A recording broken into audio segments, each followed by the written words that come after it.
مشاهدينا الكرام، ما فعلها حسام حسن المدير الفني للنادي المصري وفعلها مرتضى منصور رئيس مجلس إدارة نادي الزمالك لقطة المباراة من وجهة نظري بعد نزوله مباشرة بعد صافرة حكمنا الدولي الكابتن محمود عاشور اتجاهه للكابتن محمود عاشور. الكل اعتقد انه يعترض على قراراته، لكن كان المستشار مرتضى منصور رئيس مجلس إدارة نادي الزمالك بيثني على أداء محمود عاشور، وخرج من محمود عاشور آمنا سالما من ملعب المباراة وحتى غرفة خلع الملابس.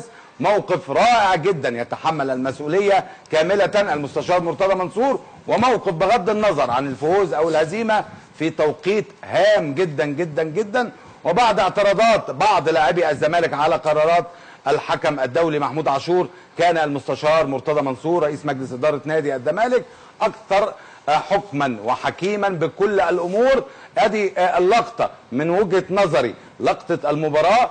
بيتكلم بيقول انا مش هعترض على قرارات محمود عاشور، اتجه للكابتن محمود عاشور ودار حوار. طبعا ما نعرفش ايه، هنحاول زميلنا وليد فرج يعني يجيب المستشار مرتضى منصور رئيس مجلس إدارة نادي الزمالك، لكن لقطة المباراة اللي جاية دي هياخد محمود عاشور ويخرج بيه جنبا بجنب بابتسامة كبيرة من حكمنا الدولي محمود عاشور، وايضا بكل روح رياضية من المستشار مرتضى منصور رئيس مجلس إدارة نادي الزمالك، يخرج بحكمنا الدولي إلى بر الأمان والسلامة خارج الملعب، بعيدا عن الاعتراضات، بعيدا عن سلوكيات بعض لاعبي نادي الزمالك.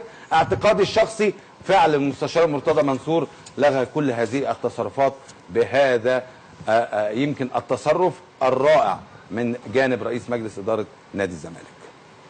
كابتن طارق، كابتن أحمد، ألف مبروك للنادي المصري عشان ما ننساش. ألف مبروك لجماهيره. فعلها حسام حسن، وأنا قلت يمكن قبل الاستوديو النادي المصري مع حسام حسن حاجة تانية وقصة تانية وعشق تاني بمجموعة من اللاعبين اللي يمكن ما نعرفش يمكن كل أسمائهم. فعل إنجاز كبير ووصل إلى نهائي بطولة كأس مصر.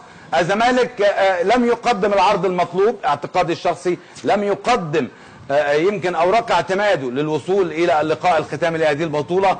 الف مبروك لمجلس اداره النادي المصري بالكامل، الف مبروك للجهاز الفني للنادي المصري بالكامل، الكابتن حسام حسن والكابتن ابراهيم حسن، كابتن طارق سليمان، كابتن حسن مصطفى، كابتن عماد المندوق، وباقي افراد الجهاز الفني والطبي والاداري. الف مبروك للاعبي النادي المصري، تستحقون الاشاده. مجموعه من اللاعبين الصغار اللي يمكن اعمارهم ما تتعداش العشرينات او اوائل العشرينات فجروا مفاجأة كبيرة اليوم ووصلوا إلى بطولة نهائي كأس مصر رغم الغياب الكثير لنجوم نادي المصري.